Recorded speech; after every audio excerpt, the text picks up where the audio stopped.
कहानी की शुरुआत में हमें एक फैमिली को दिखाया जाता है जो हंसी खुशी अपनी जिंदगी गुजार रहे होते हैं, लेकिन उन्हें पता नहीं था कि कुछ ही मिनट बाद उनके साथ कुछ ऐसा होने वाला है जिसके बारे में सोचने से भी डर लगता है। जब पति पत्नी अपने बातचीत में मसरूफ थे, तभी अचानक उन्हें बाहर से लोगों की चीखने चिल्लाने की आवाजें सुनाई देने लगती हैं। जब वो दोनों घर से बाहर निकले तो उन्होंने देखा कि बाहर लोगों के बीच हलचल मची हुई है। लोग अपने अपने घरों को छोड़कर भाग रहे थे, जैसे कुछ बड़ा होने जा रहा हो। जेसन और बेथ ने देखा कि हमारे पड़ोसी भी घबराए हुए जल्दी जल्दी अपना घर खाली कर रहे हैं। जेसन ने पड़ोसी से पूछा कि आखिर वजह क्या है, तुम लोग क्यों घर छोड़कर जा रहे हो?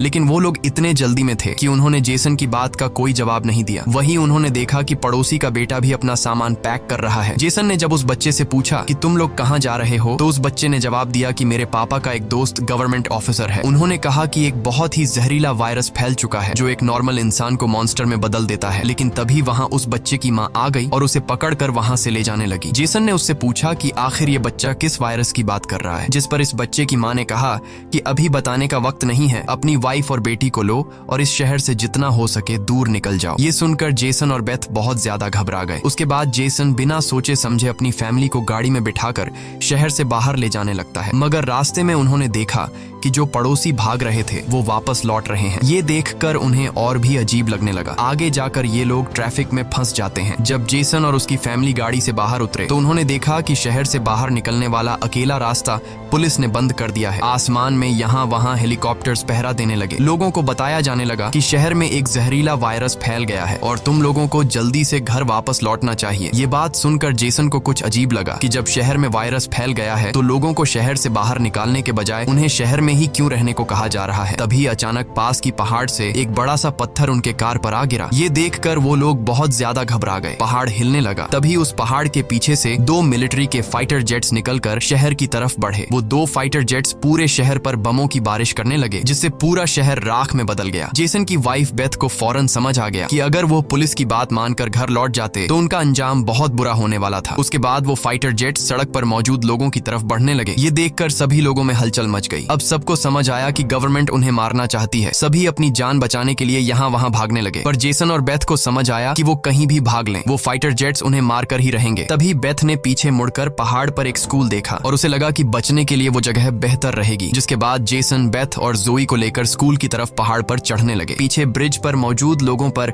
फाइटर जेट्स बम गिराने लगे। ये तीनों तेजी से दौड़ते हुए स्कूल तक पहुंच जाते हैं और खुशकिस्मती से वहां उन्हें एक टनल मिल जाता है और बम धमाके से कुछ ही सेकंड पहले वो जल्दी से उस टनल में घुस जाते हैं। जैसे ही बंकर का दरवाजा बंद हुआ, ऊपर एक जोरदार धमाका हुआ, लेकिन खुशकिस्मती से ये लोग बंकर के नीचे थे और इनकी जान बच गई। मगर इनके लिए हैरानी की बात ये थी कि आखिर ये कौन सा वायरस था कि गवर्नमेंट को शहर के सभी लोगों को मारना पड़ा। वो लोग कुछ भी नहीं समझ पा रहे थे। बस उन्हें ये पता चल चुका था कि अगर जिंदा रहना है तो चुपचाप बंकर में जिंदगी गुजारो। लेकिन इनके लिए परेशानी की बात ये थी कि आखिर ये लोग यहाँ कब तक जिंदगी गुजारेंगे और उन्हें पेट भरने के लिए खाने पीने का क्या करना होगा। अच्छी बात ये थी कि वहाँ ढेर सारा एक्सपायरी खाना रखा हुआ था जो 3 लोगों के लिए काफी लंबे समय तक चल सकता था। जेसन की वाइफ बेथ बहुत ज्यादा परेशान थी। वह अपनी बेटी जोई के बारे में सोचने लगती है कि अगर ये बीमार हो गई तब इसका क्या करेंगे। और बेथ दरवाजा बंद करते समय उसका हाथ भी लग गया था, जिसमें काफी गहरी चोट आई थी। वो दोनों इस बात को लेकर भी घबरा रहे थे कि कहीं इस जहरीले वायरस ने उनकी बॉडी पर भी अटैक न कर लिया हो। मगर अभी ये सोचने का वक्त नहीं था। उन्हें अब इस बंकर को सेफ बनाना था ताकि ऊपर बंकर का दरवाजा कोई खोल न सके। जेसन ने लोहे की जंजीर से बंकर का दरवाजा मजबूती से बंद कर दिया और तय किया कि अब उन्हें यहीं पर छिपकर जिंदगी गुजारनी है। लेकिन जमीन के नीचे रहने का जीवन आसान नहीं था। हर दिन वही एक जैसा खाना, पीने के लिए कीचड़ से भरा हुआ पानी और खाली समय में वह ताश खेलते। बाहर की दुनिया से उनका पूरी तरह से कनेक्शन कट चुका था। कई दिनों तक यहाँ रहने के बाद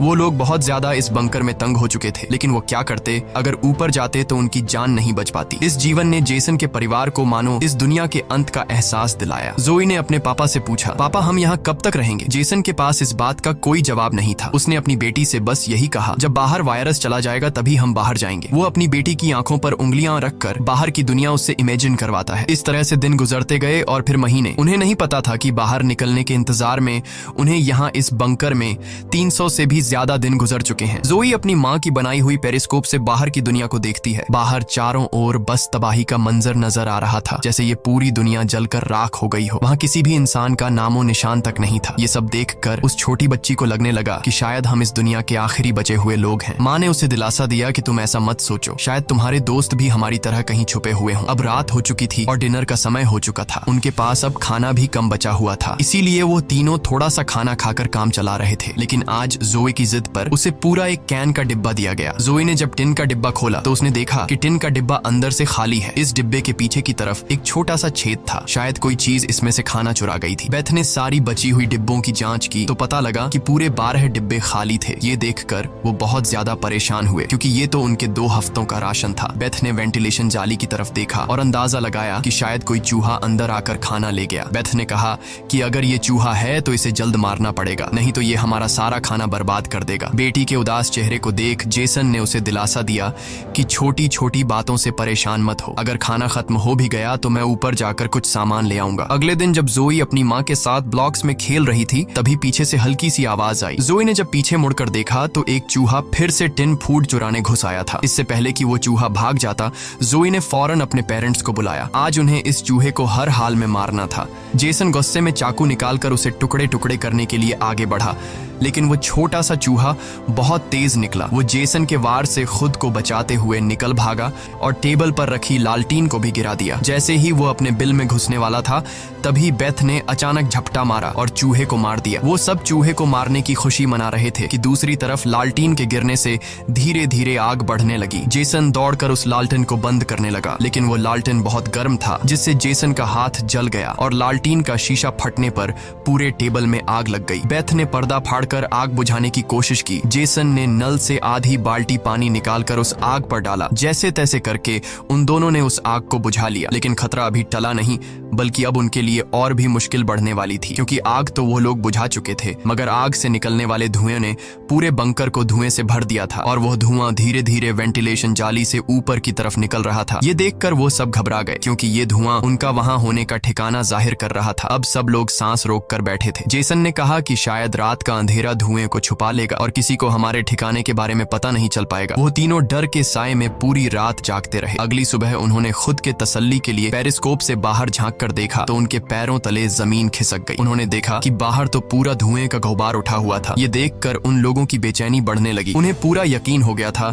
कि उनके ठिकाने का राज खुल चुका है। तभी बीत ने कहा कि अगर धुआं उठा है तो उस पास राख भी जमा हुआ होगा, जिसकी जांचबीन करते हुए हमारे ठिकाने का पता चल सकता है। इसीलिए अब हमें राख की सफाई करनी होगी। जिसके बाद पति पत्नी ने बाहर जाकर सफाई करने का फैसला किया। जाने से पहले जेसन ने अपनी बेटी जोए से कहा कि जोए, मुझे प्रॉमिस करो कि बाहर से चाहे तुम्हें आवाज आए या फिर कुछ भी हो जाए, बस तुम्हें बाहर नहीं निकलना है। बेटी से वादा लेने के बाद उन्होंने दरवाजे की जंजीर खोली, बाहर की आवाजों को ध्यान से सुना और जब यकीन हुआ कि बाहर कोई भी नहीं है तब दोनों ने मिलकर बंकर का दरवाजा खोला और बाहर निकल गए। अब उनकी बेटी अकेली अंदर रह गई। वो अपने पेरेंट्स का इंतजार कर रही थी, लेकिन बहुत देर तक इंतजार करने के बाद भी जब उसके माता पिता वापस नहीं आए तो उसने स्टूल पर चढ़कर दूरबीन से बाहर के हालात देखने लगी। जल्द ही उसने देखा कि उसके माता पिता बंकर के दरवाजे को छुपाने की कोशिश कर रहे थे, लेकिन तभी जोए ने कुछ ऐसा देखा जिससे उसकी सांसें गले में अटक गईं। उसने देखा कि दूर जंगल में एक काली परछाई तेजी से उनकी तरफ बढ़ रही है। बच्ची ने जोर से चिल्लाकर पापा को पीछे देखने को कहा, लेकिन दूरी बहुत ज्यादा थी। उसके माता पिता सुन ही नहीं पाए। घबराहट में बच्ची अपने डर को भूल गई और सीढ़ी पर चढ़कर बंकर से बाहर निकल आई। बाहर आते ही उसे एहसास हुआ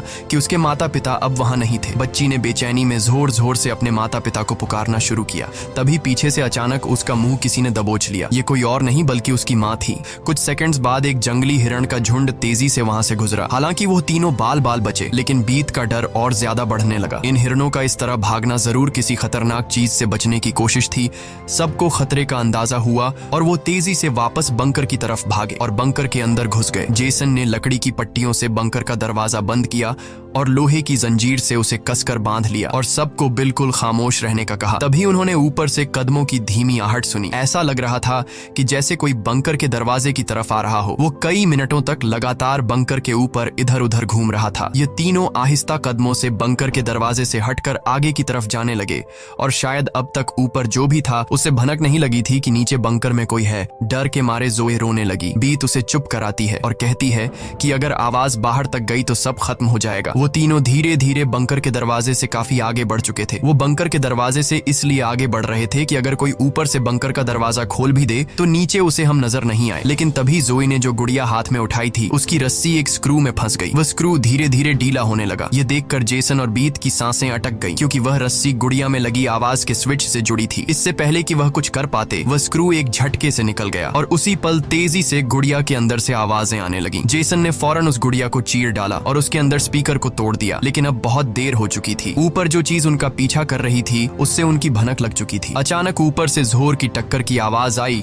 और फिर भारी कदमों की गूंज सीधा बंकर के दरवाजे के ऊपर रुक गई। उसने आखिरकार उनका ठिकाना ढूंढ ही लिया और उसे खोलने की कोशिश करने लगा। वह बंकर के ढक्कन को जोर से धकेल रहा था और जंजीरों से बंद होने के बावजूद खतरा साफ महसूस हो रहा था और ऊपर के राक्षस को पता चल चुका था कि जरूर नीचे कोई मौजूद है। हालांकि वह दरवाजा मजबूत जंजीरों से बंद था, लेकिन उस चीज की भयानक ताकत के सामने वह जंजीरें एक एक करके टूटने लगी। यह देखकर जेसन को पता चल चुका था कि दरवाजा अब ज्यादा देर टिक नहीं पाएगा। इसलिए वो तेजी से अंदर भागा और वाटर पंप का पाइप उखाड़ने लगा। यहाँ बेथ ने भी हिम्मत दिखाई और सीढ़ी पर चढ़कर अपने शरीर का वजन इस्तेमाल करते हुए चैन को खींचकर दरवाजा बंद रखने की कोशिश करने लगी। लेकिन फिर भी लोहे का ढक्कन धीरे धीरे खुलने लगा। तभी उसी वक्त दरवाजे के ऊपर एक काला साया नजर आया जिसकी आंखें एक बल्ब जैसी चमक रही थीं, जैसे उन तीनों की मौत ऊपर से उनको देख रही हो। जेसन ने बिना सोचे पाइप से उस पर हमला कर दिया जिससे वो पीछे गिर पड़ा। जेसन ने जल्दी से वो पाइप दरवाजे में फंसाकर दरवाजे को बंद कर दिया और वो चीज वहां से भाग जाती है। लेकिन जेसन का शरीर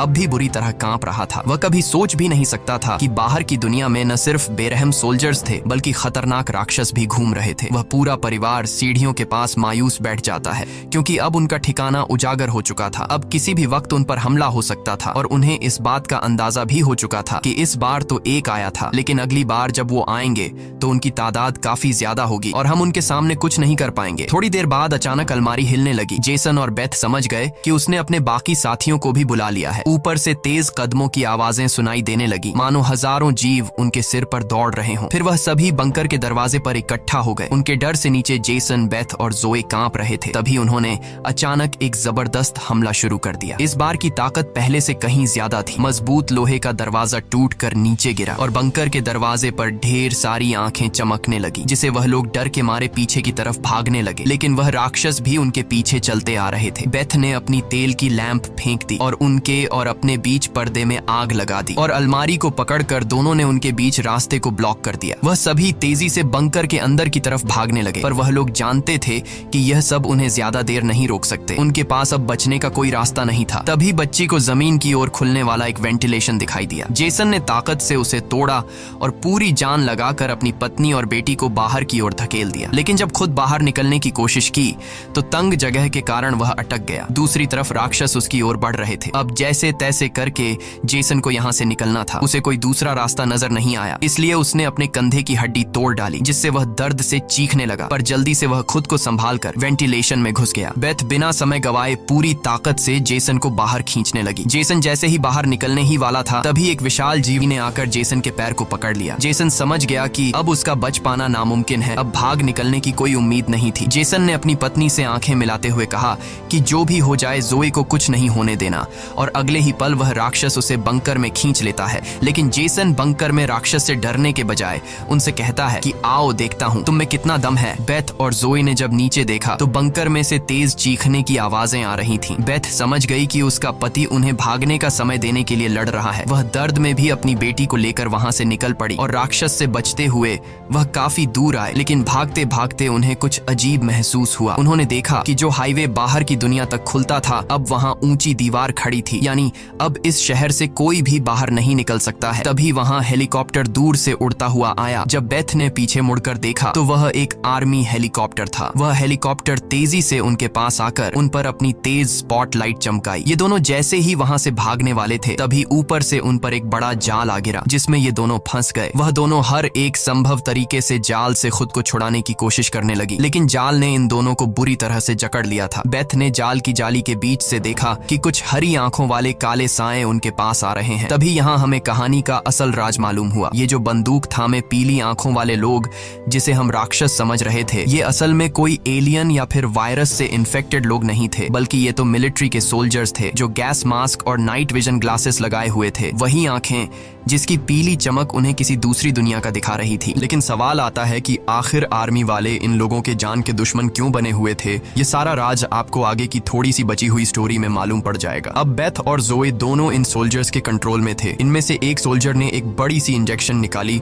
और दोनों के गले में बारी बारी से चुभा दी। जब इनके ब्लड को टेस्ट किया गया तो पता लगा कि ये दोनों भी जहरीले वायरस से इन्फेक्टेड हैं, जिसका मतलब कि ये दोनों इस धरती के लिए एक खतरा हैं, यानी अब इन्हें मार दिया जाएगा। असल में जब वायरस पहली बार फैला था तभी इस छोटे से शहर के कई लोग इसकी चपेट में आ चुके थे। ये वायरस हवा से फैलता था और ये वायरस एक इंसान से दूसरे इंसान को बहुत ही जल्दी लग जाता। इन्फेक्टेड लोग खुद भी नहीं जानते थे कि वो बीमार हैं और गवर्नमेंट के पास इस वायरस को रोकने का कोई एंटीडोट नहीं था। इन्फेक्टेड लोगों को मारने के अलावा गवर्नमेंट के पास दूसरा कोई रास्ता नहीं था। बेथ रो रो कर कहती है कि प्लीज मेरी बच्ची को जाने दो। जब बेथ ने देखा कि ये सोल्जर्स उसकी छोटी बेटी को भी नहीं छोड़ने वाले तो वो पूरी तरह गुस्से में आ गई। उसके चेहरे पर काले निशान उभरने लगे, लेकिन इससे पहले कि वो कुछ कर पाती एक सोल्जर की गर्दन से खून का फव्वारा फूट पड़ा। वो कोई और नहीं बल्कि मौत से लौट कर आया जेसन था। दरअसल बंकर में जेसन मरा नहीं बल्कि वहां वो खुद पर कंट्रोल खोकर वहां सभी सोल्जर्स को मार डाला। उस वक्त वो बहुत ज्यादा गुस्से में था। चेहरे पर काले निशान और आंखें गुस्से से लाल थीं